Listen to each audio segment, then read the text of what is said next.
Luca Productions présente.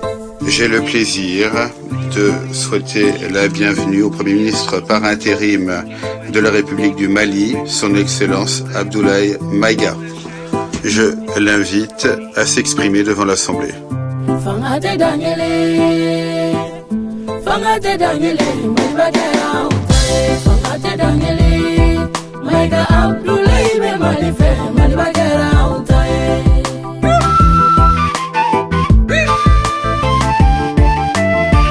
Monsieur le Président de l'Assemblée générale, Mesdames et Messieurs les chefs d'État et de gouvernement, Monsieur le Secrétaire général de l'Organisation des Nations Unies, Mesdames et Messieurs, de prime abord, je voudrais m'acquitter de l'agréable devoir de vous adresser les chaleureuses salutations du peuple malien, riche de sa diversité culturelle, religieuse et ethnique, ainsi que celle de son Excellence, le colonel Assimi Goïta, président de la transition, chef de l'État.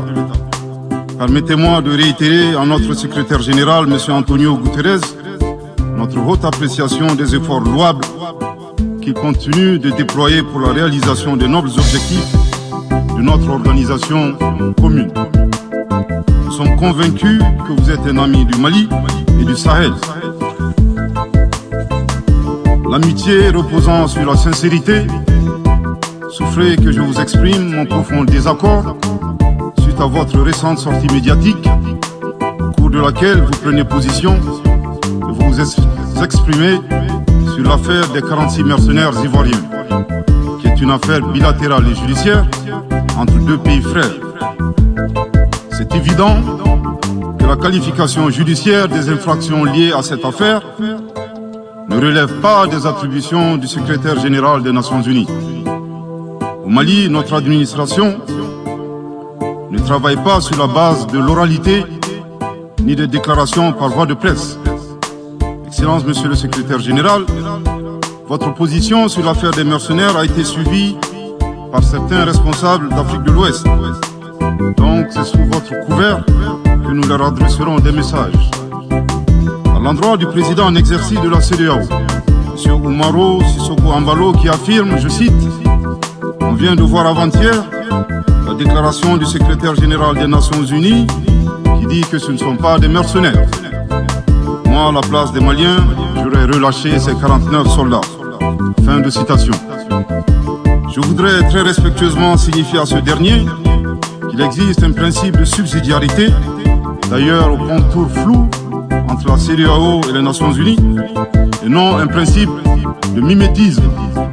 Également, il est important de lui préciser que le secrétaire général des Nations Unies n'est pas un chef d'État, et le président en exercice de la CEDEAO n'est pas un fonctionnaire.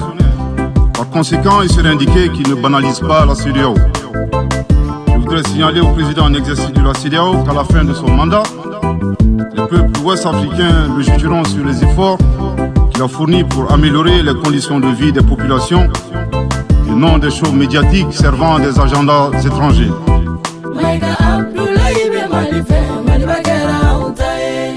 À l'endroit de M. Bazoum, il remarquera que le gouvernement de la transition n'a pour le moment jamais réagi à ces propos injurieux pour deux raisons cumulatives. La première raison tient au respect de l'héritage laissé par nos ancêtres, qui consiste à ne pas répondre aux injures par des injures. La seconde relève de l'identité de M. Bazoum, l'étranger qui se réclame du Niger. Nous savons que le peuple nigérien, frère du Mali, se distingue par des valeurs sociétales, culturelles et religieuses très riches. M. Bazoum n'est pas un Nigérien, son comportement nous le reconforte totalement dans notre constat. Excellence, Monsieur le secrétaire général, le Mali tirera toutes les conséquences du droit de vos agissements. Devant Dieu et en leur âme et conscience, nous demandons à ceux qui refutent notre version d'indiquer s'ils accepteront que les militaires ayant dissimulé leurs identités en mettant sur leurs passeports qu'ils sont peintres, maçons, etc., avec des armes débarquent dans leur aéroport sans que le pays de destination n'ait été au préalable informé et dans le dessein funeste de déstabiliser ce pays. S'il ne l'accepte pas en tant qu'État, si cela n'est pas possible à Lisbonne ou ailleurs, le Mali non plus ne l'acceptera pas en tant qu'État, et ce ne sera pas non plus possible à Bamako ou dans une autre localité malienne.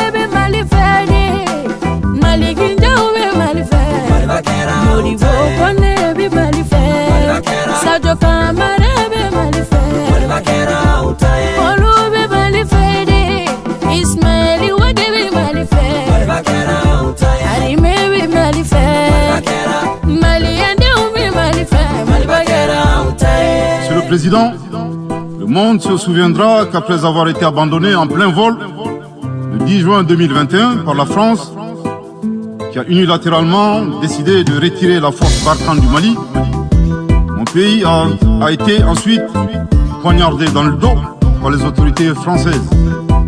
La précision est d'autant plus utile que nous refusons tout amalgame avec le peuple français que nous respectons. Les autorités françaises, profondément anti-françaises, pour avoir renié les valeurs morales universelles et trahi le lourd héritage humaniste des philosophes des Lumières, se sont transformées en une junte au service de l'obscurantisme. Je répète, les autorités françaises, profondément anti-françaises, pour avoir renié les valeurs morales universelles et trahi le lourd héritage humaniste des philosophes des Lumières, se sont transformés en une junte au service de l'obscurantisme. Je répète pour une dernière fois. Les autorités françaises, profondément anti-françaises, pour avoir renié les valeurs morales universelles et trahi le lourd héritage des philosophes des Lumières, se sont transformés en une junte au service de l'obscurantisme. Obscurantisme de la junte française qui s'est rendue coupable d'instrumentalisation des différences ethniques, en oubliant si vite sa responsabilité dans le génocide contre les Tutsis au Rwanda. Coupable également de tenter désespérément de diviser les Maliens, enfants d'une même famille. Enfin, obscurantisme de la junte française qui a violé l'espace aérien malien en y faisant voler des vecteurs aériens tels que des drones, des hélicoptères militaires et des avions de chasse plus d'une 50aine de fois, en apportant des renseignements, des armes, des munitions aux groupes terroristes. Afin de se donner une bonne conscience, la junte française accuse le Mali de n'avoir pas été reconnaissant en se gargarisant de la mort regrettable de 59 soldats français au Mali lors de diverses opérations de lutte contre le terrorisme. À cette triste accusation, nous rappelons que dans la majorité des interventions d'officiels maliens et des cérémonies, nous rendons systématiquement un hommage à l'ensemble des victimes de l'insécurité au Mali, sans distinction de nationalité, donc y compris les 59 Français décédés.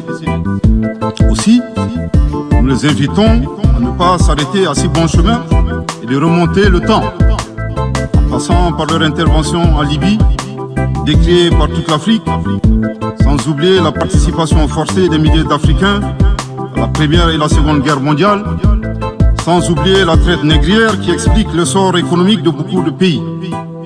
Combien d'Africains sont-ils morts pour la France et le monde libre dans lequel nous vivons? Monsieur le Président, eu égard à la gravité des faits commis par la junte française, le Mali, dans sa lettre en date du 15 août 2022, a demandé la tenue d'une réunion d'urgence du Conseil de sécurité des Nations Unies. Cette réunion a pour objet de permettre au Mali de présenter les éléments de preuve en sa possession, démontrant que l'armée française a agressé en de maintes reprises mon pays, en violant de manière répétitive et fréquente l'espace aérien malien, sans autorisation des autorités maliennes, et parfois en falsifiant des documents de vol. Plus grave, Monsieur le Président, le Mali sera en mesure de prouver que la junte française a fourni des renseignements et des armes à des groupes terroristes. Le gouvernement du Mali s'interroge sur les raisons qui poussent cet État membre du Conseil de sécurité, de surcroît assurant la présidence de cet organe, à faire obstacle au débat en vue de la manifestation de la vérité.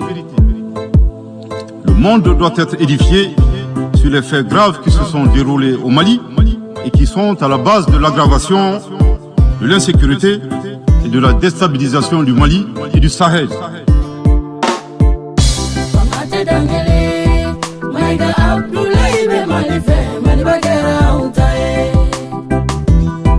Je saisis cette opportunité qui m'est offerte pour remercier chaleureusement notre respecté aîné, son Excellence le Président Alassane Dramane Ouattara, pour les sages et éclairés conseils qui nous a prodigués dans son allocution mémorable à cette 77e session de l'Assemblée générale des Nations unies. Je voudrais le rassurer que les autorités de la transition malienne n'ont d'autres objectifs que de faire des réformes politiques et institutionnelles avant d'organiser des élections, tout en luttant obstinément contre le terrorisme. Ces réformes permettront d'améliorer la gouvernance et toutes les dispositions seront prises pour que la démocratie malienne soit la plus enviée au monde. Dans ce chantier, nous prêterons une attention particulière au troisième mandat qui ne sera pas possible. Le troisième mandat. Le troisième mandat pour un public moins averti consiste pour un président de la République d'effectuer une manœuvre en 4 temps en vue de conserver le pouvoir pour lui seul et son clan. Premier temps, presque en fin de second mandat, donc en principe non rééligible, il s'agit pour le président de la République sortant de déclencher une révision constitutionnelle de manière non consensuelle. Deuxième temps, au cours de cette révision constitutionnelle, le président de la République sortant modifiera quelques dispositions constitutionnelles. Troisième temps, une fois la nouvelle constitution adoptée, sur fond de crise politique naturellement, le président sortant devient candidat en violation de la limitation du nombre de mandats à 2. Sa candidature est alors justifiée par l'adoption de la nouvelle constitution. Le prétexte est tout trouvé. La limitation du nombre de mandats à 2 concernait l'ancienne constitution. Par conséquent, il est candidat au regard de la nouvelle constitution adoptée. Quatrième temps, une farce électorale est organisée. Forcément, on remporte les élections. Et s'ensuit une chasse impitoyable aux opposants politiques, dont certains sont arrêtés, d'autres s'exilent et d'autres assassinés. Les allégeances sont obtenues grâce au pouvoir de l'argent, le clientélisme et les intimidations. Dans un langage plus simplifié, et en référence à une métaphore footballistique, le troisième mandat est une magie. C'est l'art de se dribbler soi-même tout en gardant le ballon.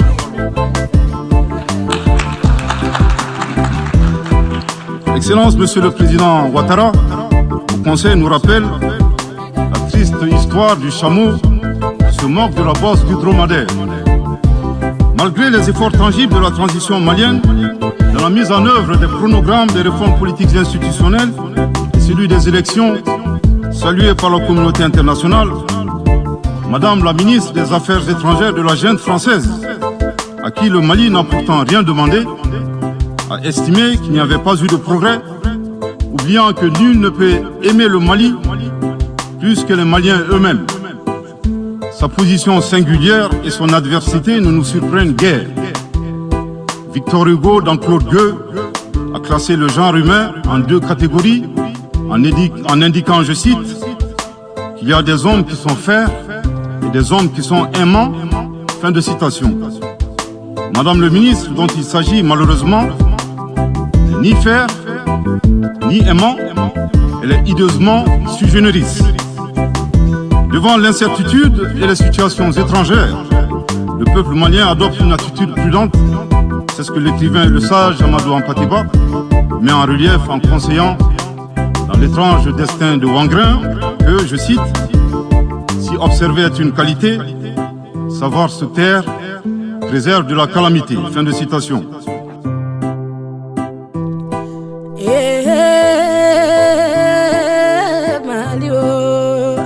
l'occasion pour moi de saluer les relations de coopération exemplaires et fructueuses entre le Mali et la Russie, tout en réaffirmant que le Mali reste ouvert à tous les partenaires qui souhaitent l'aider à relever les défis multiples qui l'assaillent dans le respect strict de sa souveraineté, de son unité et de la dignité du peuple malien. Le Mali rappelle que conformément à la vision du colonel Assimi Goïta, président de la transition chef de l'État, 3 principes guident l'action publique nationale. Premier principe, le respect de la souveraineté du Mali. Deuxième principe, le respect des choix stratégiques et de partenaires opérés par le Mali. Troisième principe, la prise en compte des intérêts vitaux du peuple malien dans les décisions prises.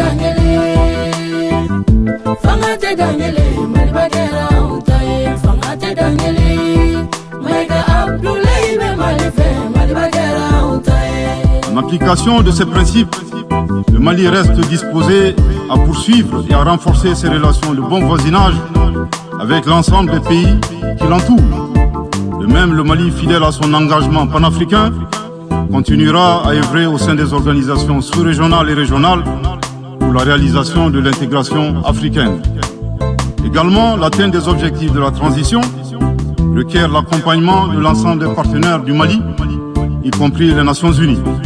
J'en appelle donc aux amis du Mali à rester mobilisés aux côtés du gouvernement en vue de l'aider à relever ensemble ces défis importants. Pour la grande majorité des États du monde, convaincus par le respect mutuel et le partenariat gagnant-gagnant, je leur garantis que les portes du Mali leur sont grandement ouvertes et les Maliens les accueilleront les bras ouverts. Pour la minorité qui serait tentée de ne pas respecter ces principes, nous leur promettons qu'ils feront face à des millions de Assimi Goïta soucieux de défendre leur honneur, leur dignité et leurs intérêts vitaux.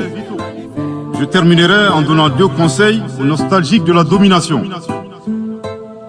Ayez le sens de l'empathie en traitant les autres comme vous voudrez être traités ou en ne faisant pas aux autres ce que vous ne voudrez pas qu'on vous fasse. Le second conseil, revoyez vos copies, revoyez vos modèles, revoyez vos logiciels pour intégrer le changement de mentalité, l'évolution du monde dans vos grilles de lecture et d'analyse.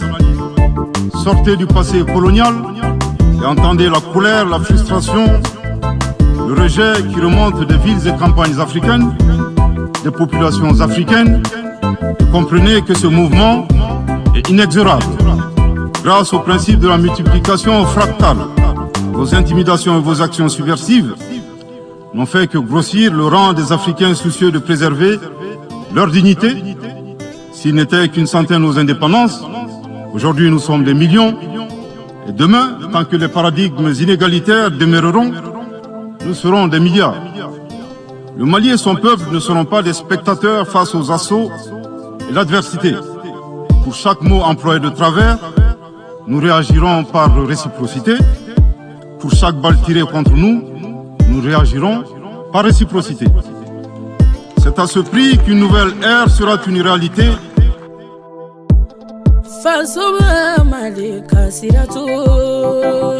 Pour terminer, je dirais que le peuple malien a décidé de prendre son destin en main.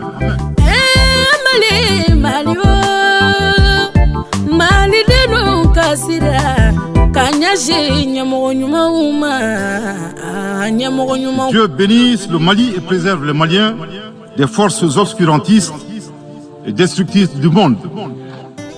Que Dieu bénisse l'Afrique et préserve les Africains des forces obscurantistes et destructrices du monde. Que Dieu bénisse le monde et préserve l'humanité entière des forces obscurantistes et destructrices du monde. Je vous remercie de votre très aimable attention.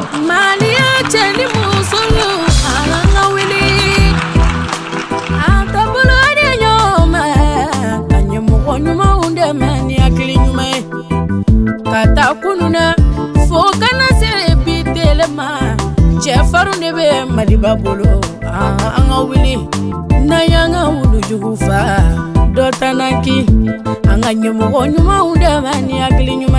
Fangate dangele.